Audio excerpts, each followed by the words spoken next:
तो साथियों, आज ओबीसी आरक्षण को लेकर अहम सुनवाई थी माननीय सुप्रीम कोर्ट में। और जो 4 जुलाई की जो डेट है वो आखिरकार क्यों रखी गई, और माननीय सुप्रीम कोर्ट ने राज्य सरकार को किस प्रकार जो है निर्देश दिया है, ये हम देखने वाले हैं। ठीक है, तो मध्य प्रदेश में 27% ओबीसी आरक्षण लागू न करने पर सुप्रीम कोर्ट सख्त है। अगली सुनवाई 4 जुलाई को। मध्य प्रदेश में ओबीसी वर्ग के लिए 27% आरक्षण लागू न किए जाने को लेकर सुप्रीम कोर्ट ने राज्य सरकार के रवैये पर गहरी नाराजगी जताई है।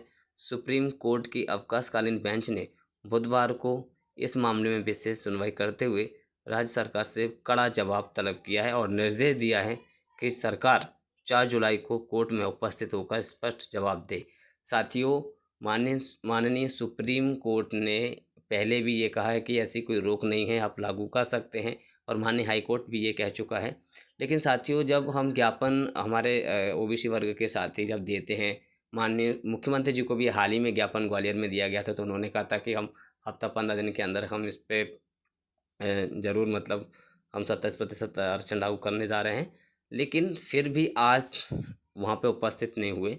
तो अब माननीय सुप्रीम कोर्ट ने खुद कड़ा जवाब तलब किया और निर्देश दिया है सरकार को कि आप 4 जुलाई को उपस्थित होकर इसका जवाब दें। आखिर आप लागू करना चाह रहे हैं या फिर आपको लग रहा है कि लागू करना चाहिए, पहले से पारित है, तो फिर आप देर क्यों कर रहे हैं? मतलब इस तरीके से अगर हो रहा है तो राज्य सरकार के हाथ में सब कुछ है, तो अब आपको जो है कर देना चाहिए। लेकिन ये सारी बातें मैं आपको बता दूं, राज्य सरकार पर टिकी हुई हैं। राज्य सरकार कितना समय लेती है, ये सब इन्हीं के ऊपर डिपेंड है।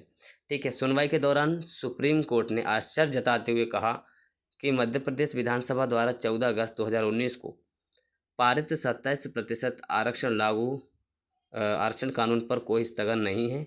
फिर भी सरकार 19 मार्च 2019 के अंतरिम आदेश के आधार पर आरक्षण लागू करने से कतरा रही है।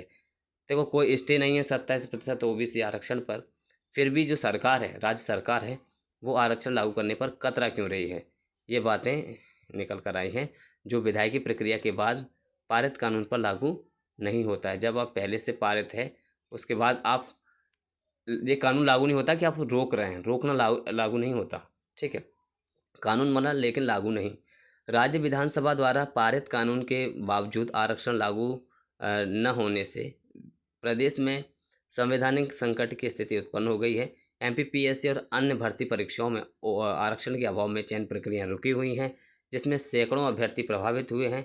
इसीलिए उम्मीदवारों ने सुप्रीम कोर्ट में रिट पिटीशन 606/2025 के तहत याचिका दायर कर तत्काल राहत की मांग की है। सुप्रीम हाई कोर्ट ने सुनवाई से किया इनकार।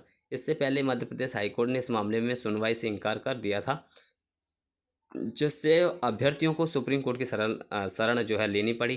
कोर्ट ने मामले की गंभीरता को देखते हुए राज्य सरकार को नोटिस जारी करते हुए व्यक्तिगत रूप से उपस्थित होकर जवाब देने के निर्देश दिए हैं। मतलब राज्य सरकार को कड़े जो हैं निर्देश दिए हैं माननीय सुप्रीम कोर्ट ने कि आप जो है नोटिस जारी करके दिए हैं। ठीक है, किसके बारे में जवाब दें। अब नज़र 4 जुलाई की सुनवाई पर है। अगली सुनवाई 4 जुलाई 2025 को होगी, जो इस प्रकरण में निर्णायक मानी जा रही है, क्योंकि जो अंतिम रूप से जो है होने वाली है।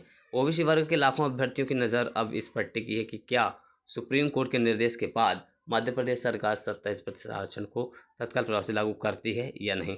साथियों, ये बात इसीलिए है कि लागू करती है कि नहीं, लेकिन जब माननीय मुख्यमंत्री जी को भी ज्ञापन दिया जा चुका है और कई बार ये मुद्दा उठा भी है, और निरंतर ओबीसी महासभा और एडवोकेट्स निरंतर और उनसे मिलते रहते हैं, बात कर रहे हैं, प्रयास कर रहे हैं, और महाधिवक्ता जी से भी कई बार मिल रहे हैं, एडिशनल एडवोकेट से, एजी से भी मिल रहे हैं, और हालांकि वहाँ से भी सकारात्मक पॉइंट मिलता है, लेकिन आखिरकार देरी क्यों हो रही है।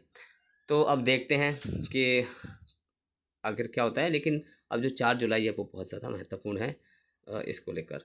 ठीक है, तो आप तो जानते हैं कि एमपीपीएससी से लेकर शिक्षक भर्ती हो, चाहे एमपी पुलिस भर्ती हो, अन्य सभी भर्ती इससे प्रभावित है। अन्य जो भर्तियाँ जो इस के कारण रुकी हुई हैं। ठीक है साथियों, देखते हैं आगे फिर क्या होता है। जो भी रहेगा हम आपको अवगत ज़रूर कराएंगे। ठीक है, बाकी हम सबको जो है प्रयास अभी जो है उसको और कंटिन्यू रखना चाहिए और प्रयास करना चाहिए, और कर भी रहे हैं, और सफलता तक रुकना नहीं है। ये क्योंकि आप जानते हैं कि मध्य प्रदेश में अभी 28 में चुनाव है, और अगर हम इससे पहले देखें तो बिहार में है अक्टूबर नवंबर में चुनाव होने वाला विधानसभा का, 27 में यूपी में चुनाव है, मध्य प्रदेश में 28 में चुनाव है। अब कुछ भी देरी नहीं है, तो दबाव कहीं ना कहीं उन पे चुनावी दबाव ज़रूर होगा राज्य सरकार पर, और ज़रूरी भी है क्योंकि ओबीसी की आबादी जो है बहुत ज़्यादा है। और आप जानते भी हैं कि जातिगत जनगणना भी है जो चालू हो जाएगी 27 में, तो अब ज़्यादा कुछ नहीं है, आखिरकार आपको करना ही है, 27% तो आपको देना ही पड़ेगा, क्योंकि ज़रूरी है सबको। जैसे हम अगर ईडब्ल्यूएस की बात करें तो उनको भी आबादी के हिसाब से जो है दिया गया है। इतनी जनसंख्या भी नहीं है पूरे ओवरऑल भारत में ईडब्ल्यूएस की, जबकि उसको भी 10% दिया गया है, ठीक है। और उसके बाद अगर हम एससी कैटेगरी की मध्य प्रदेश में बात करें तो 20%, सॉरी 16%, और एसटी की बात करें तो 20% आरक्षण पहले से ही है। तो ये हिस्सेदारी है, ये हक है, उसमें कोई दोहराय नहीं है। तो मध्य प्रदेश में ओबीसी को भी 27% आरक्षण तत्काल प्रभाव से लागू कर देना चाहिए, ठीक है। जो भी होता है अब देखते हैं।